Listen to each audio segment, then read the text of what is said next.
আসসালামু আলাইকুম ওয়া রাহমাতুল্লাহ। হামিদু ওয়া মুসাল্লি ওয়া মুসাল্লামা ওয়া বা'দ। সম্মানিত দ্বীনী ভাই এবং বোনেরা, কুরবানি সংক্রান্ত, কুরবানির পশু সংক্রান্ত গুরুত্বপূর্ণ কয়েকটা তথ্য, কয়েকটা মাসাইল, কয়েকটা গুরুত্বপূর্ণ কথা আপনাদের সাথে শেয়ার করা অতীব জরুরি বলে মনে করছি।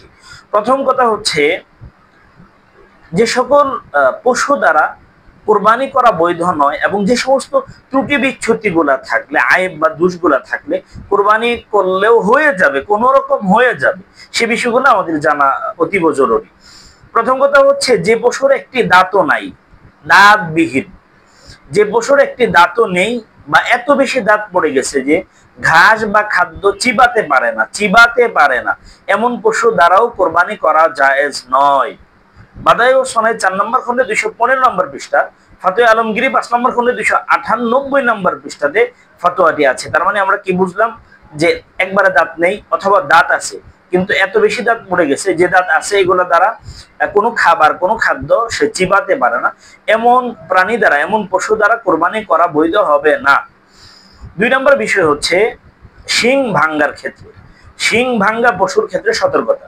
যে পশুর শিং একেবারে গোড়া থেকে ভেঙে গেছে, যে কারণে মস্তিষ্ক ক্ষতিগ্রস্ত হয়েছে, সে পশুর কোরবানি জায়েজ নয়।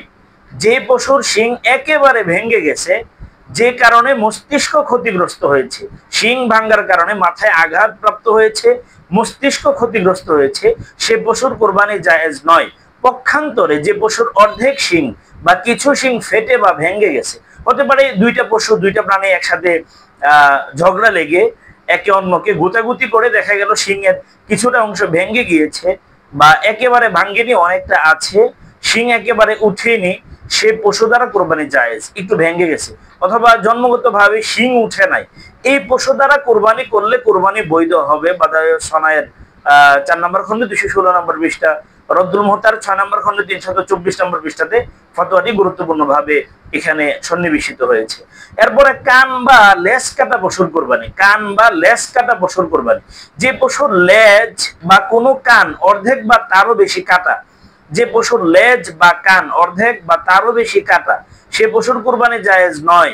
আর যদি অর্ধেকের বেশি থাকে, অর্ধেকের বেশি যদি থাকে, কম কাটা গিয়েছে, 3 ভাগের 1 ভাগ কাটা গিয়েছে, তাহলে তার দ্বারা কোরবানি করা বৈধ বা জায়েজ হবে। তবে জন্মগতভাবে যদি কোনো কান ছোট হয়, জন্মগতভাবে যদি কান ছোট হয় বা লেজ ছোট হয়, তাহলে অসুবিধা নেই, এটা দ্বারা কোরবানি করলে এটা বৈধ হয়ে যাবে। এরাও সুনান ফতোয়ার কিতাব 17 নম্বর খন্ড 238 নম্বর পৃষ্ঠাতে আসছে। ফতোয়া কাজী খান 3 নম্বর খন্ডের 352 নম্বর পৃষ্ঠাতে ফতোয়াটি আছে। এরপরের কথা হচ্ছে অন্ধ পশুর কোরবানি। অন্ধ, যে পশুর দুটো চোখই অন্ধ বা এক চোখ পুরো নষ্ট, সে পশু কোরবানি করা জায়েজ নয়। আবার বলছি, যে পশুর দুটো চোখই অন্ধ বা এক চোখ পুরো নষ্ট, সে পশু দ্বারা কোরবানি করা জায়েজ নয়।